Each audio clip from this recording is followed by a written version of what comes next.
پچھلی 27 جولائی سے قبل بھی 40 جانیں جا چکی تھیں، جس میں 34 مظاہرین کی تھیں اور 6 پولیس اور نیم فوجی دستوں کی تھیں۔ اب مطلب مزید بڑھے گی یہ جنگ۔ افسوس کی بات ہے، دکھ کی بات ہے کہ دونوں سائیڈوں سے کوئی بچے نہیں ہیں، میچور لوگ ہیں، ملک چلانے والے لوگ ہیں، سیاسی لوگ ہیں۔ یہ کہاں تک آ گئی ہے نوبت؟ کیوں اس نہج تک لے جاتے ہیں جس کی وجہ سے مسئلے مزید پیچیدہ ہوتے ہیں؟ پہلے پاکستان کے لیے جتنے مسائل بنانے کی کوشش کی گئی ہے اور بنائے گئے ہیں وہ کسی سے ڈھکے چھپے نہیں ہیں، کون کون سی لسٹوں میں نہیں ڈالا گیا۔ تو اب کیا وہی نوبت دوبارہ آنی ہے؟ کیا ہر چیز کا حل ڈنڈا ہی ہے؟ تو میرے خیال میں جس گھر سے ایک مرتا ہے نا پھر وہ گھر جانتا ہے۔ اور دوسرا، کشمیر کا جو خطہ ہے وہ بھی پہاڑی سلسلہ ہے۔ خدا نخواستہ یہ بھی دوسری عسکریت پسندی کی جانب چلے گئے تو پھر ہم کہاں کون سا محاذ جو ہے نا وہاں پہ لڑائیاں ہی ٹیکل کرتے رہیں گے۔ سب سے پہلے کیسے کوئی سوچے، کوئی حکمران ہو کہ بھائی عوام اور ادارے سامنے ہیں، اموات ہو رہی ہیں اور اس کو نیند آئے۔ کوئی بھی ذمہ دار آدمی ہو، ہم ایک معمولی سے صحافی ہیں، ہمیں بھی پریشانی ہوتی ہے ایسی صورتحال میں کہ خدا کوئی رستہ نکالے، کوئی انگیج کیا جائے، جو زخمی ہیں ان کا جلد سے جلد ٹریٹمنٹ کیا جائے، جو جان کی بازی ہار گئے ہیں ان کا مداوع کیا جائے۔ لیکن یہ اتنے بڑے بڑے لوگ پتہ نہیں کیسے نہ صرف سوتے ہیں، بعد میں بیانات بھی ایسے دیتے ہیں کہ فرق ہی وہ نہیں آتا کہ کیا دشمن کے ساتھ وہ ہو رہا ہے یا گیپ کو ختم کرنا ہوگا، تب جا کے مسئلے حل ہوں گے۔ یہ 2-3 دنوں کی وہ کرا دینا صرف تقریروں سے کام نہیں چلے گا۔ شناختی کارڈ بھی بلاک ہوا تھا اور پھر یہاں تک اس نے کہا کہ میرا ایک بیٹا آرمی میں ہے، تو میں وطن کے لیے جب اپنے وہ دے رہا ہوں اس کے باوجود میری شہریت پہ شک ہے۔ تو بڑے جذباتی بھی ہو گئے تھے، لیکن ابھی ان کی جو ٹیون ہے مزید آج کل سخت ہے۔ آج پہلے تو ان کی تو خیر سخت تھی، آج کل تو مولانا فضل الرحمان صاحب جو ہر بات ناپ تول کے کرتے ہیں، وہ بھائی اس ایکسٹریم پہ گئے ہوئے ہیں کہ بندہ سوچتا ہے کہ آخر کیا وجہ ہے کہ مولانا اس حد تک کیسے گئے ہیں۔ مولانا صاحب کے جذبات بھی کیلکولیٹڈ ہیں، ان کی تقاریر بھی کیلکولیٹڈ ہیں، ان کے الفاظ بھی کیلکولیٹڈ ہیں۔ تو اس کا مطلب ہے کچھ تو ہے، کچھ تو ان کو یقین دہانی ہے، اس لیے ہر وہ اگلا بیان جو دیتے ہیں وہ پچھلے سے بھی سخت ہے۔ حالانکہ ان سے یہ ڈیمانڈ کیا جاتا ہے کہ آپ کے جو یہ بیانات ہیں ان سے ادارے یا لوگوں کے جذبات مجروح ہوئے ہیں، آپ معافی مانگیں، تو وہ الٹا کہتا ہے کس چیز کی معافی؟ اگر مولانا پہ دیکھو، اگر کوئی اور پارٹی ہوتی تو کتنی ایف آئی آرز ہوتی، مولانا پہ کتنی ایف آئی آرز ہوئی ہیں یا اس کے لوگوں پر ہوئی ہیں۔ تو اس کا مطلب ہے کہ مولانا کی وہ ان کو بھی پتہ ہے، اور مولانا کے اتنے مدرسے ہیں اور وہ ایسے لوگ ہیں کہ مولانا کے لیے جان بھی وہ کریں تو اس کو اپنے لیے بڑا وہ سمجھتے ہیں کہ بھائی مولانا حق سچ کے راستے پہ ہے۔ ذات تربت میں مسلح افراد نے ناکہ بندی کی، 7 مزدور اغوا کیے، 2 افراد جاں بحق بھی ہوئے اور 6 مغوی جو ہیں وہ تاحال مطلب لاپتہ ہیں۔ دشمن جو بھی ان کے ہیں مزدور طبقے کو مارنے والے یا حجام کو یا نائی کو مارنے والے، وہ کون دشمن ہے؟ اور آپ وہ دیکھو، ایک طرف انقلابی وہ ہو، دوسری طرف مرنے والا بیچارہ ایسا ہو کہ اس کا غصہ بھی کمزور ترین فریق پہ نکلتا ہے، بے بس ترین فریق پہ نکلتا ہے۔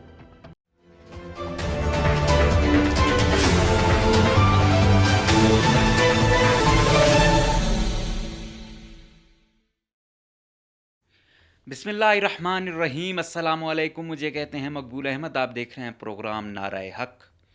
بلوچستان، خیبر پختونخوا اور اب بدقسمتی سے کشمیر بھی اس فیز میں شامل ہو چکا ہے جہاں پہ حالات بہت کشیدہ ہو چکے ہیں اور انسانی جانیں ضائع ہو رہی ہیں۔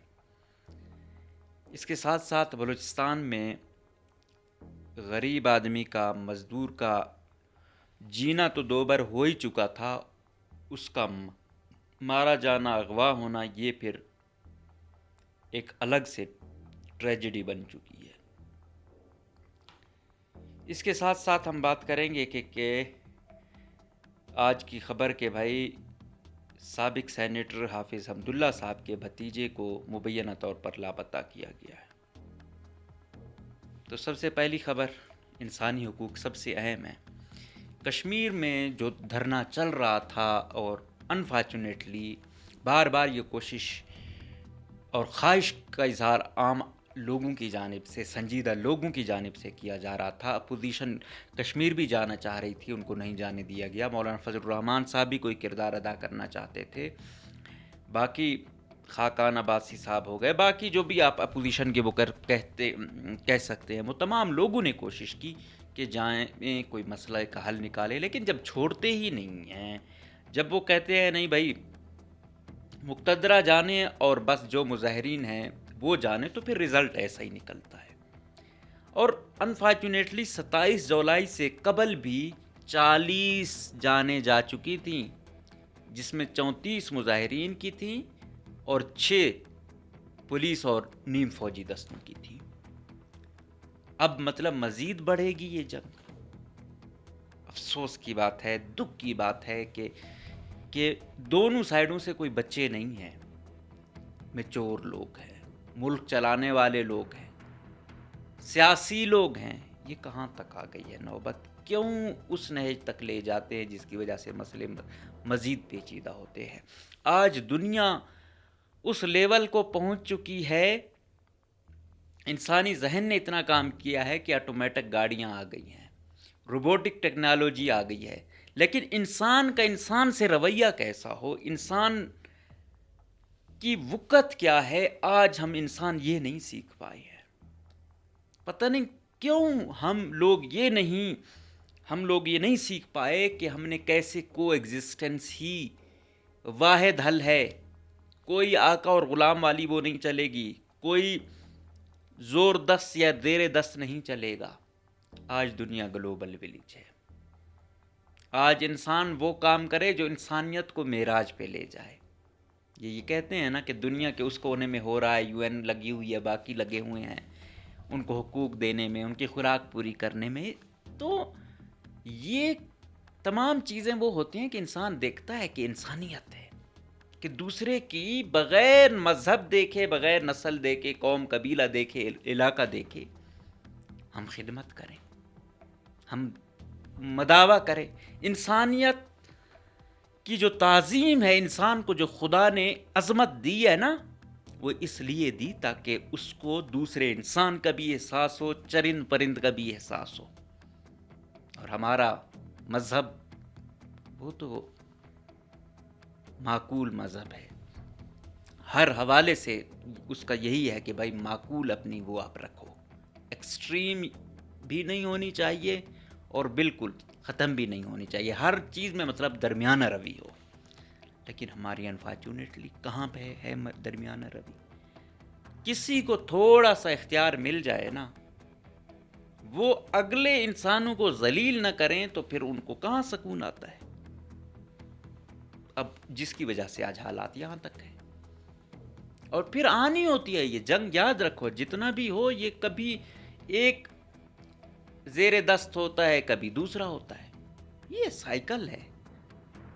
لیکن انسان خود بھی، انسان کا اپنا بھی تو کوئی ضمیر ہوتا ہے نا، کہ ہم سوچیں کہ یار آج میں جو کر رہا ہوں کل میرے ساتھ ہو تو کیا ہوگا، یا میں جو کر رہا ہوں یہ ٹھیک ہے یا نہیں ہے۔ چھوٹی چھوٹی چیزیں ہوتی ہیں وہاں تک جاتی ہیں۔ اور دوسرا، ہماری جو سیاسی جماعتیں ہیں وہ کہاں رول اپنا ادا کر رہی ہیں؟ بس یہی ہے کہ حکومت میں آؤ، لوٹ مار ہو، اپنی جیبیں گرم ہوں، عوام پہ جیسے تیسے بیتے، آپ لوگوں نے نیوٹرل رہنا ہے۔ یہ سیاسی لوگوں کا وہ ہے، اسپیشلی نون لیگ حکومت میں ہے، یہ ان کے گلے پڑیں گی یہ چیزیں۔ آج میں دیکھ رہا تھا کہ وہ کہہ رہے تھے کہ بھائی ان میں اور کوئی مذاکرات بھی نہیں ہونے چاہیے، وغیرہ وغیرہ، ان سے بات چیت ہی نہیں ہوگی۔ یہ آپ کے وزیر دفاع کی لینگویج ہے۔ غضب خدا کا یار، سیاسی لوگ دیکھو، جب آپ کے وزیر لیول کے لوگ سخت سٹانس لیں نا تو پھر بچ کیا جاتا ہے۔ ہم نیچے والے کو تو کہیں کہ یار اس کی بات ہے، جب وزیر دفاع ایسی ٹیون لے تو کس سے آپ کی لاکر ہوگی؟ یہ اتنی سختیاں ٹھیک نہیں ہیں، یہ تباہ کر دیں گی۔ ہمیں دکھ ہوتا ہے دونوں سائیڈوں کے، مارے جانے پہ تکلیف ہوتی ہے. کوئی بھی ہو، ہر انسان کی جان ہے. ہر انسان کی اہمیت آپ پتہ کریں اس کے گھر والوں سے. ایک شخص پہ پورا گھرانہ چل رہا ہوتا ہے موسٹلی. نہ بھی چل رہا ہو، اس ایک انسان کی کمی دنیا کی کوئی چیز پورا نہیں کر سکتی. لیکن جب چیزیں اس ایکسٹریم پر جاتی ہیں، پھر ہم انا کی جنگ بنا لیتے ہیں، تو یہ کچھ ہوتا ہے. ابھی متضاد اطلاعات آ رہی ہیں. ابھی ہم یہ فگر تو نہیں وہ کر سکتے انٹرنیشنل میڈیا کیا کر رہا ہے. جو ہمارا نیشنل میڈیا ہے وہ تو بس یک طرفہ ہی لگا ہوا ہے نا یار. جب یہ چیزیں آتی ہیں ہمیں دکھ بھی ہوتا ہے کہ یار ہم نے صحافت اس لیے نہیں کی تھی کہ ہم یہ 1 پوائنٹ ایجنڈا لے کے بس ایسی کی تیسی اتنے بڑے بڑے چینل بیٹھے ہوئے ہیں کہ کچھ بھی کریں. کوئی انسانیت نہیں ہے، کوئی وہ نہیں ہے. انسان چپ بھی رہے اس محاذ پہ تو کچھ وہ ہوتا ہے. یہ کردار کوئی میڈیٹر والا رول ادا کرے. اور دوسری طرف یہ ہے کہ جو مظاہرین ہیں ان کی قیادت بھی ایسے لوگ کریں جو پرتشدد چیزوں کی ممانعت کرتے ہوں، جو ان چیزوں سے دور رہتے ہوں. ان میں دیکھ رہا تھا کچھ ایسے لوگ ہیں جن کا نقصان بھی ہوا تھا لیکن ان کی ٹیون اس طرح سخت نہیں تھی. باقی جو عام وہ تھے ان کی ٹیون بہت سخت تھی، لیکن قیادت میں 1-2 لوگ جو تھے وہ دور اندیش لگ رہے تھے، معقول لگ رہے تھے. اور میرے خیال میں ایسا ہی ہو. ایک بات، جب پہلے ہمارے کشمیری بھائیوں نے، یہ جوائنٹ ایکشن کمیٹی والوں نے جب وہ دیا دھرنا، ان کے پہلے مطالبات پورے ہوئے. بالکل ہونے چاہیے. کشمیر کی اہمیت بہت زیادہ ہے. یہ ویسے بھی کوئی اور بھی ان کا مذہب ہوتا ادھر ہوتے تو ہمارے لیے اتنے ہی محترم ہوتے. ابھی تو ہم مذہب بھی ہیں.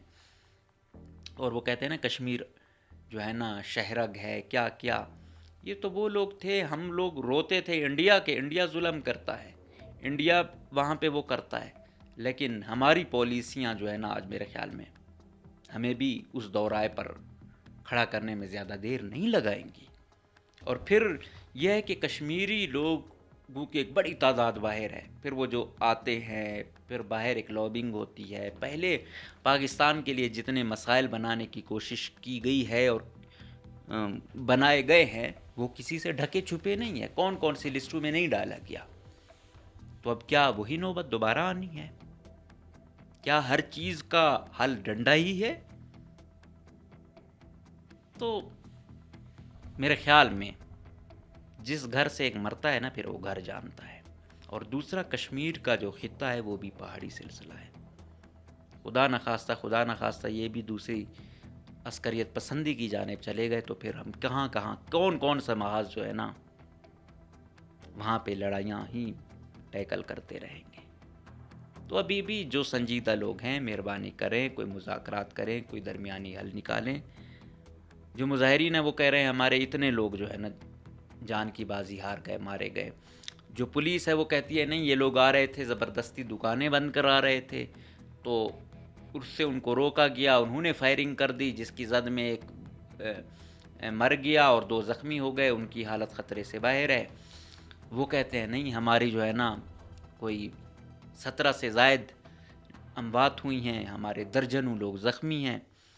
پھر پولیس کے آئی جی ہیں وہ کہتے ہیں کہ یہ پچھلی دفعہ بھی انہوں نے کہا کہ ان کے اتنے لوگ ہیں، متضاد اطلاعات ہیں، وہ اتنے لوگ نہیں اتنے ہی لوگ تھے. اب بھی یہ کہہ رہے ہیں لیکن اتنی تعداد جب تک ان کے شواہد نہیں آ جاتے تو پتہ نہیں چلتا، کچھ نہیں کہا جا سکتا. آئی جی صاحب جو ہے نا یہ تو ویسے ان کا پرانا وہ تھا کہ کیا حل ہے کہ اتنے بندے مار دو. تو میرے خیال میں آئی جی لیول کا بندہ جو ہے نا وہ چیزوں کو دیکھیں. جو نیم رینجر کے دستے مبینہ طور پہ گئے ہوئے ہیں ان کی کمانڈ بھی ایسوں کو دیں کہ اگر آپ ان کو ٹیکل، جب آپ کے پاس اتنی فورس ہے ایزیلی کر سکتے ہو تو گولی چلانے کی کیا ضرورت ہے. پہلے ہی 40 لوگ جا چکے ہیں. 40 کی تعداد وہ نہیں ہے اور یہ اپنا ہی ملک ہے. بے شک ان کی جو بھی وہ ہو، پاکستان کے زیر انتظام علاقہ ہے، پاکستان کا بجٹ چاہ رہا ہے، پاکستان کی ریکروٹمنٹ ہے، سب کچھ وہ ہو رہا ہے. لیکن میرے خیال میں چیزیں وسٹ ہوتی جا رہی ہیں. یہ جتنا زیادہ دیر چلے گا اتنا ایشو ہوگا. دوسری جانب فیز وائز جو ہے نا ان کے الیکشن بھی چل رہے ہیں. ایک فیز کل گزرا، 2 ابھی رہتے ہیں. پہلے فیز میں جو ہے نا نون لیگ کو برتری ہے پیپلز پارٹی پہ، اور کہہ رہے ہیں کہ شاید 9 سیٹیں نون کے پاس ہیں اور 3-4 پیپلز پارٹی کے پاس ہیں، اور پیپلز پارٹی نے الزام بھی لگایا کہ 4 ان پہ ان کی بے ضابطگیاں ہوئی ہیں، لہٰذا وہاں پہ دوبارہ الیکشن ہوں، وہاں پہ پی پی جیت رہی تھی، یہ ان کا دعویٰ ہے۔ تو ادھر وفاق میں دونوں ساتھ ہیں، لیکن دوسری جگہوں پہ جاتے ہیں تو پیپلز پارٹی اور نون لیگ کی آپس میں ٹسل بھی ہو جاتی ہے۔ بہرحال فی الحال یہ وقت سیاست سے نکل کے کوئی درمیانی اور معقول راستہ نکالنے کا ہے، اور سب سے پہلے کیسے کوئی سوچے، کوئی حکمران ہو کہ بھائی عوام اور ادارے سامنے ہیں، اموات ہو رہی ہیں اور اس کو نیند آئے۔ کوئی بھی ذمہ دار آدمی ہو، ہم ایک معمولی سے صحافی ہیں، ہمیں بھی پریشانی ہوتی ہے ایسی صورتحال میں کہ خدا کوئی راستہ نکالے، کوئی انگیج کیا جائے، جو زخمی ہیں ان کا جلد سے جلد ٹریٹمنٹ کیا جائے، جو جان کی بازی ہار گئے ہیں ان کا مداوع کیا جائے۔ لیکن یہ اتنے بڑے بڑے لوگ پتہ نہیں کیسے نہ صرف سوتے ہیں، بعد میں بیانات بھی ایسے دیتے ہیں کہ فرق ہی وہ نہیں آتا کہ کیا دشمن کے ساتھ وہ ہو رہا ہے، یا ہو سکتا ہے، ہم یہ بھی نہیں کہتے کہ تمام کی تمام ان میں جو ہے نا وہ صحیح ہوں گے، اس میں بہت ساروں کی شاید انٹینشن خراب ہو، لیکن ان کی آڑ میں جو ایک بڑی تعداد جو ہے معصوم مظلوم زد میں آئی ہوئی ہے، اس کا کیا کہیں گے۔ بہرحال یہ چیزیں حل کرنے والی ہیں۔ زیادہ طاقت کا استعمال مسئلے وقتی طور پہ دبا دیتا ہے، بعد میں مسئلے بڑھ جاتے ہیں۔ اس کے ساتھ اور بات کریں گے کہ ہزارہ برادری کے 2 لوگ، جان محمد اور سجاد علی، جو کوریئر کمپنی کے ڈرائیور تھے، کوئٹہ سے چیزیں کراچی کی جانب مبینہ طور پر لے کے جا رہے تھے کہ مستونگ سے ان کی گاڑی سمیت ان کو اغوا کیا گیا ہے۔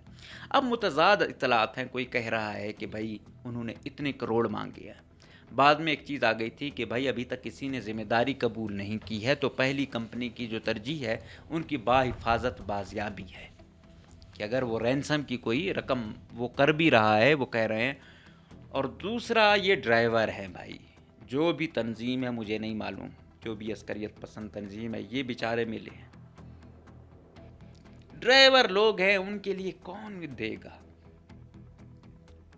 الٹا گاڑی آپ لوگ لے لو گے تو ان کے لیے الٹا خدا کرے کہ یہ بحفاظت بازیاب ہو جائے، تو مالک لوگ ایسے بے رحم ہوتے ہیں کہ وہ گاڑیوں کا وہ ان سے نکالتے ہیں، اور آپ کہیں گے کہ اتنے کروڑ، سپوز کی اگر وہ بات جو چل رہی ہے اس کی اگر ہم صداقت تک بھی جائیں، گو کہ ابھی تک ذمہ داری کسی نے قبول نہیں کی، تو ان بیچاروں کے لیے کون دے گا؟ تو اٹھانے والوں سے بھی وہ ہے، اور حکومت سے بھی گزارش ہے کہ ان بیچاروں کو، ان غریب لوگوں کو بازیاب کرائیں، اور اٹھانے والوں سے ہے کہ یہ ڈرائیور لوگ ہیں، ان سے آپ کیا وہ کرو گے؟ چھوڑ دیں ان بیچاروں کے، ان بیچاروں کے پاس کیا ہے؟ یہ ان کے پاس کچھ ہوتا یہ کوریئر کمپنی میں ملازم ہوتے، ان کے پاس کچھ ہوتا ان خطرات کے دنوں میں یہ گاڑی لے کے خود ڈرائیو کر کے جا رہے ہوتے۔ ان بیچاروں کی 30 35 40 ہزار تک تنخواہ ہے، اسی میں گھر کا گزارا بھی کرنا ہے، بچوں کو بھی پڑھانا ہے، 100 اخراجات ہیں، 100 ٹینشنیں الگ ہیں، لیکن آپ لوگوں کو الگ سے پھر اتنا پیسہ چاہیے کہ آپ کو کوئی بھی بس مل جائے، ایزی شکار بس پہ شکار کر لیتے ہو۔ اللہ ہدایت دے۔ آج بھائی اپوزیشن لیڈر محمود خان اچکزئی صاحب نے پریس کانفرنس کی اور کہا کہ 29 اگست کو کوئٹہ میں پشتونوں کا قومی جرگہ ہوگا، پشتون مدن میں بدامنی پھیلائی جا رہی ہے، روزگار کے دروازے بند کیے جا رہے ہیں، جو پشتون عمائدین ہیں وہ آئیں گے، اس پر بات کریں گے کہ کیا وجہ ہے، کیا کرنا چاہیے، وغیرہ وغیرہ۔ آپ کو یاد ہوگا اس سے قبل خیبر پختونخوا میں بھی پشتونخوا ملی عوامی پارٹی نے ایک 3 روزہ غالباً وہ منعقد کیا تھا، جس میں مختلف خیالات کے لوگوں نے وہاں شرکت کی تھی اور اپنی تقاریر کی تھی۔ ادھر بھی بہت ساری چیزیں ہوئیں، لیکن آج تک کوئی آؤٹ پٹ اس کا نہیں آیا، نہ اس پر کوئی پریکٹیکل ہمیں کچھ دیکھنے کو ملا۔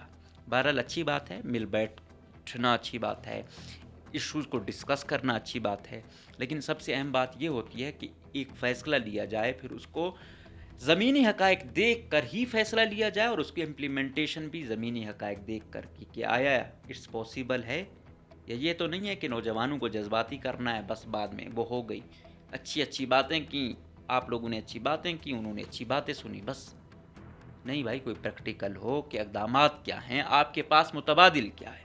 بارڈر بند ہے تو اس کا متبادل کیا ہے؟ اگر نہیں ہے تو ریاست سے کیا ڈیمانڈ ہے؟ اگر خانہ جنگی ہے تو کون کرا رہا ہے؟ اگر خود کیپیسٹی نہیں ہے، اگر یہ کر رہے ہیں تو کس حد تک آپ ساتھ دے رہے ہیں؟ تو کہاں کہیں پہ اداروں پہ الزام لگتا ہے اور کہیں پہ وہی ہوتا ہے کہ امن و امان وہ کرے. تو یہ تمام چیزیں ایسی ہیں کہ ٹرسٹ ڈیفیسٹ ہے. ٹرسٹ ڈیفیسٹ کو بڑھانا ہوگا، گیپ کو ختم کرنا ہوگا، تب جا کے مسئلے حل ہوں گے. یہ 2-3 دنوں کی وہ کرا دینا صرف تقریروں سے کام نہیں چلے گا. اس کے ساتھ ساتھ سابق سینیٹر حافظ حمداللہ کے بھتیجے مولوی حسین احمد راولپنڈی سے مبینہ طور پر اغوا ہوئے ہیں. ایک تصویر بھی آپ سوشل میڈیا پہ سرکولیٹ کر رہی ہے کہ ان کو باندھا ہوا ہے اور اذیت دی جا رہی ہے. حافظ حمداللہ صاحب سابق سینیٹر ہیں اور اسٹیبلشمنٹ کے بڑے ناقدین میں ان کا شمار ہوتا ہے. اپنی بات ذرا کھل کر رکھتے ہیں اور پہلے یاد ہوگا ان کا شناختی کارڈ بھی بلاک ہوا تھا اور پھر یہاں تک اس نے کہا کہ میرا ایک بیٹا آرمی میں ہے تو میں وطن کے لیے جب اپنے وہ دے رہا ہوں اس کے باوجود میری شہریت پہ شک ہے. تو بڑے جذباتی بھی ہو گئے تھے، لیکن ابھی ان کی جو ٹیون ہے مزید آج کل سخت ہے. آج پہلے تو ان کی تو خیر سخت تھی، آج کل تو مولانا فضل الرحمان صاحب جو ہر بات ناپ تول کے کرتے ہیں وہ بھائی اس ایکسٹریم پہ گئے ہوئے ہیں کہ بندہ سوچتا ہے کہ آخر کیا وجہ ہے کہ مولانا اس حد تک کیسے گئے ہیں.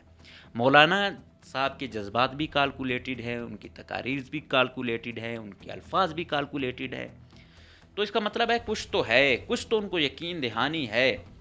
اس لیے ہر وہ اگلا بیان جو دیتے ہیں وہ پچھلے سے بھی سخت ہے. حالانکہ ان سے یہ ڈیمانڈ کیا جاتا ہے کہ آپ کے جو یہ بیانات ہیں ان سے ادارے یا لوگوں کے جذبات مجروح ہوئے ہیں، آپ معافی مانگیں. تو وہ الٹا کہتا ہے کس چیز کی معافی؟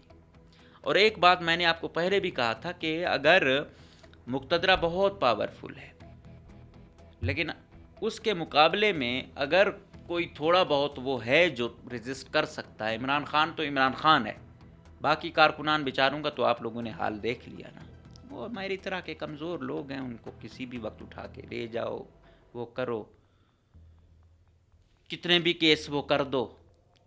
لیکن دوسری جانب اگر مولانا پہ دیکھو، اگر کوئی اور پارٹی ہوتی تو کتنی ایف آئی آرز ہوتی. مولانا پہ کتنی ایف آئی آرز ہوئی ہیں یا اس کے لوگوں پر ہوئی ہیں.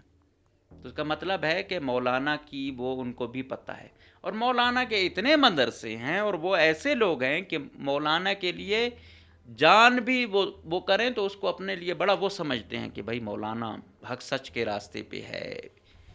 تو ان کی جو ٹریننگ ہوتی ہے، جو تربیت ہے، پھر جو مدرسوں میں ان کا لٹریچر ہے اور پھر مولانا صاحب کی بڑی کمانڈ ہو ان مدرسوں پہ، تو پھر وہاں آپ کیا ایکسپیکٹ کرتے ہیں کہ وہ مولانا سے ہٹ کے کہیں چلیں گے؟ ہاں کچھ باقی مفتی عبدالرحیم صاحب ہیں یا باقی وہ مقتدرہ کے کچھ قریبی ہیں یا وہ کر بھی رہے ہیں، لیکن آج بھی بڑی تعداد مولانا صاحب نے اور اس کے ساتھیوں نے اپنے پاس رکھی ہوئی ہے.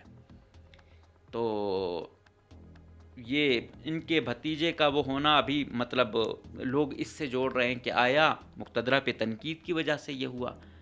بہرحال خدا جانے، ایک مولوی صاحب بیچارے کے پاس کتنا کوئی پیسہ ہوتا ہے اور وہ بھی راولپنڈی میں جا کے درس و تدریس کا وہ پڑھا رہا، اس کا اتنا ہوتا ہے کہ بھائی گزارا ہی ہو رہا ہوتا ہے.